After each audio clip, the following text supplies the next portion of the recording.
and public safety officials are getting the word out about what parents need to know. Joe McLean has tools that parents can download right now and use all through the school year.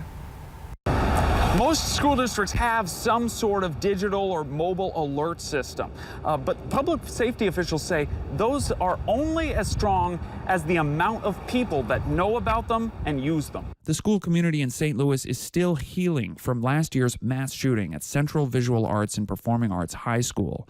A former student charged into the school on October 24th and killed 61-year-old health and PE teacher Jean Kuska and 15-year-old Alexandria Bell. It prompted state officials again to scrutinize school safety in Missouri. How do we make sure that every school district, every police department knows how to respond, has the best practices?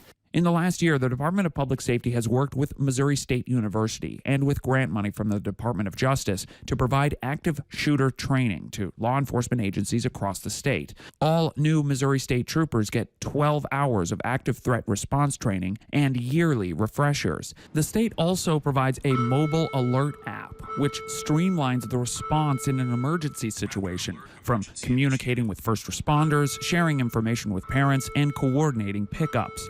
Right now, 143 districts use the state's version, but many others have their own similar system. For students, there's the Courage to Report hotline, an avenue for students to anonymously report problems or threats to authorities.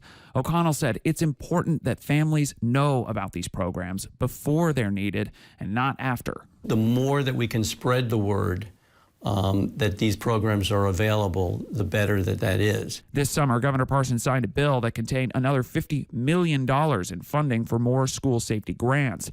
In Jefferson City, Joe McLean, KY3 News.